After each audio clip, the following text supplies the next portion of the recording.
हज़रत अबू बकर सिद्दीक रज़ी अल्लाह ताला अन्हु, क्या बात भी एक मैं याद करने लगा हूँ, बड़ी मज़े की बात है। गारे सौर में जब थे तो नबी पाक अलैहिस्सलाम ने पूछा था, मारूफ वाक़या, कि आपका ये जो लिबास था ऊपर काफ़ी सारा, वो है नहीं है, कहाँ है? हाँ? तो उन्होंने अर्ज़ की, हुजूर वो सुराख थे उसमें मैंने दे दिए। और क्यों दिए थे आप मुझे बताएं?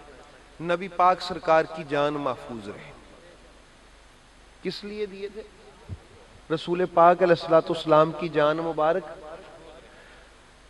लिबास फाड़ फाड़ के ना अपना, हाय हाय क्या मोहब्बत थी, क्या हाय हाय, सप दे सुराख जड़े सन, पता नहीं कोई जहरीली चीज ना निकल आए, बहुत सारे सुराख थे, अपने कपड़े फाड़ फाड़ के ना उसमें दे दिए मेरे रसूल पाक सरकार को। और रास्ते में भी जाते हुए कभी इधर कभी उधर कभी उधर होते हैं, या रसूल अल्लाह मुझे डर आता है कि कोई कहीं इधर उधर से कोई चीज मारे तो मुझे लग जाए, यानी ये मोहब्बत है। अच्छा, इधर उधर और उधर भी सुराख जब बंद किए तो रसूल पाक खुश हुए।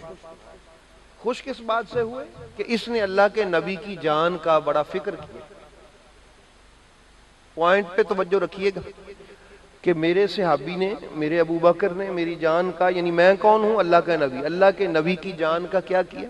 फिक्र किया है, और उसको बचाने के लिए कोशिश की है, अपने तन के कपड़े उतार दिए हैं और बड़ी मोहब्बत का इजहार किया।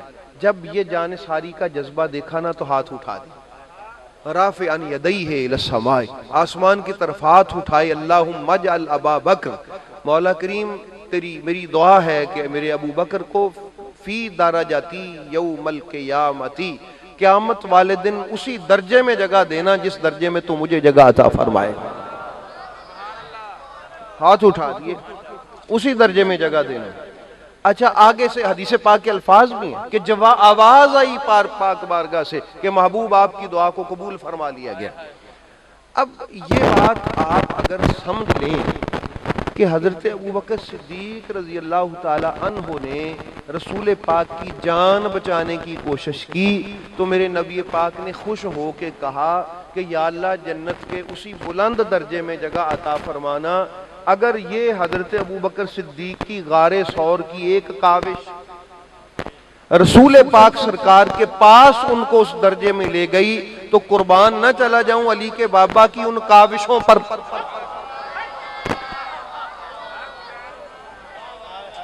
जनाबे अबू तालिब अलैहिस्सलाम की सारी जिंदगी की कोशिशों पर।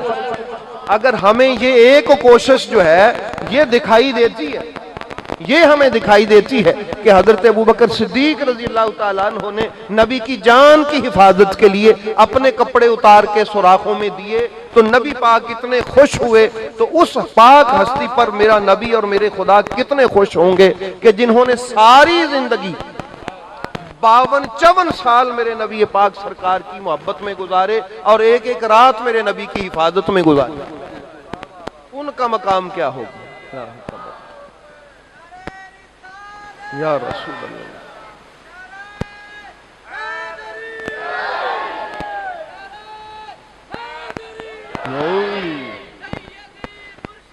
या नबी या अली,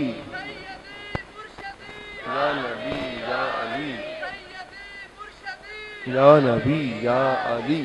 भी बात समझ आ गई? वो कौन भूला हुआ है? कौन है जो ये बात भूला हुआ है कि हर रात मैं कराची में गया, उधर मुझे एक जो है आलिम दीन मिले, उन्होंने एक प्रोफेसर साहब जो थे उनसे मिलवाया, उनके थीसिस थे PhD के हजरत अबू तालिब अलैहिस्सलाम पे। उन्होंने कराची यूनिवर्सिटी से इस पे थीसिस लिखे थे। उसमें उन्होंने काज ऑफ डेथ जो लिखी हजरत अबू तालिब के फौत होने की, वो लिखी थी रसूल पाक सरकार के लिए जागते रहे, सालों जागते रहे, सोए नहीं, और शेब अबी तालिब में नाकिस चीजें वो उड़ अड़ के इधर उधर से जो आती थी, बुढ़ापे में वो खाते रहे, और सारी सारी रात अपने छड़ी के सहारे खड़े रहते, कभी अपने बेटे को उसके बिस्तर पे सुलाते, कभी दूसरे बेटे को सुलाते। ये जो सोए नहीं ना कई साल हजरत अली अलैहिस्सलाम के बाबा के नबी, अल्लाह की नबूवत बची रहे, ये है उस अल्लाह की नबूवत बची रहे जो उसने नबूवत उम्मतियों के लिए बनाई। नबूवत की हिफाजत करते रहे, और जिस नबी का कलमा पढ़ के आज हम मुसलमान होते हैं, उस नबी की नबूवत का पहरा देते रहे कि इन्हें कुछ ना हो, ताकि ये मिशन कंप्लीट हो जाए, ताकि अल्लाह ताला का ये जो मिशन है ये आगे बढ़ जाए। तो जिन पर अल्लाह ने एतमाद किया, जिन पर मेरे खुदा ताला को एतमाद ठहरा, वो हजरत अबू तालिब। मेरी बात समझो, उनकी जिंदगी का एक एक लम्हा अगर ये जानसारी के लिए गारे सौर का एक वाकया हमें हमारे लिए मशअले राह है कि उन्होंने रसूल पाक की जान की हिफाजत के लिए ये अकदाम किए, तो नबी इतने खुश हुए, उस हस्ती पर कितने खुश होंगे जिनको बचपन से अपनी हिफाजत करते देखा। ये बात समझो, अगर एक वो गारे सौर के वाकया पर क्यास करें कि उन्होंने रसूल पाक की जान बचाने के लिए कोशिश की, तो वो दर्जा, और जिसने सारी जिंदगी रसूल बचाया है उसका दर्जा क्या हो।